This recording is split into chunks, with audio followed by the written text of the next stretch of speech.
Identifying High-Risk Cargo, ISF Security. Welcome back to our Customs Brokerage 101 series. In today's episode, we will be discussing the identification of high-risk cargo and the ISF security criteria associated with it. Customs authorities pay close attention to high-risk cargo to ensure the safety and security of the supply chain. Understanding how to identify high-risk cargo and the corresponding ISF security criteria is essential for importers and customs brokers. So, let's dive right in. When it comes to identifying high-risk cargo, several factors come into play.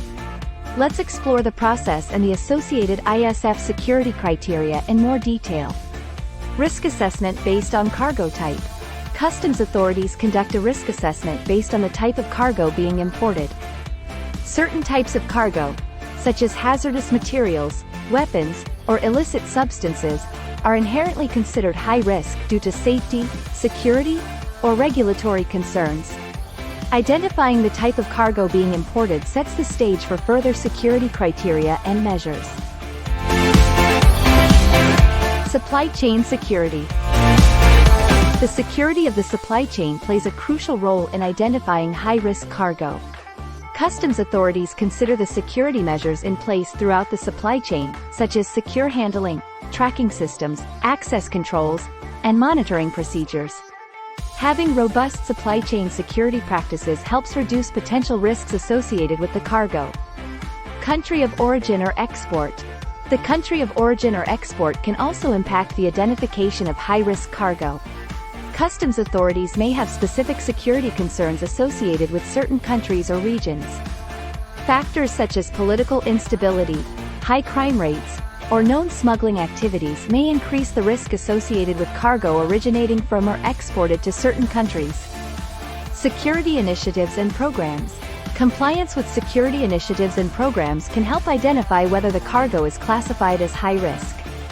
For instance, adhering to programs like the Customs Trade Partnership Against Terrorism, CTPAT, can demonstrate a commitment to supply chain security and reduce the likelihood of being flagged as high risk. Customs authorities consider such compliance during their risk assessment. Intelligence and data analysis. Customs authorities analyze intelligence and data to identify high-risk cargo.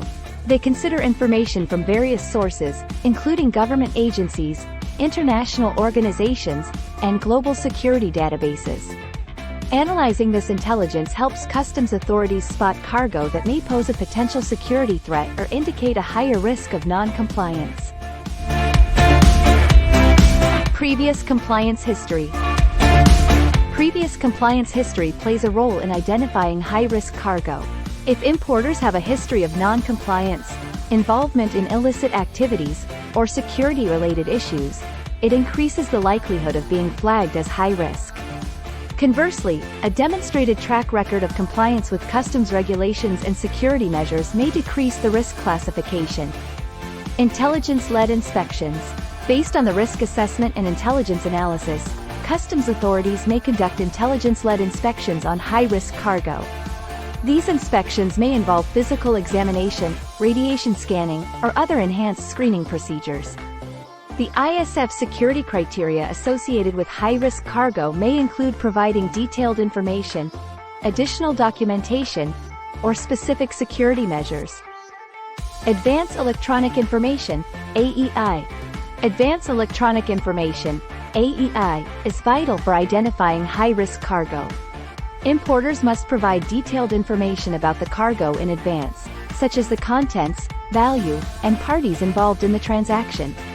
AEI enables customs authorities to assess the risk associated with the cargo, identify potential security threats, and implement appropriate security measures.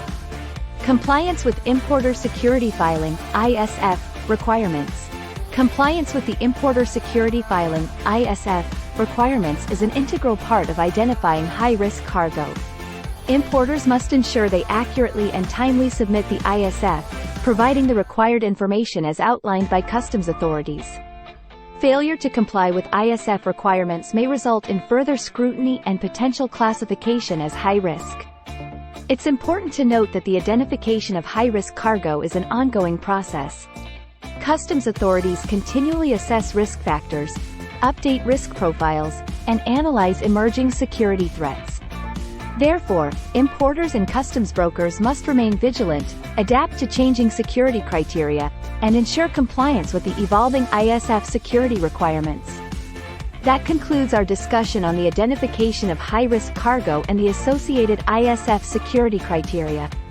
We hope you found this information valuable and insightful.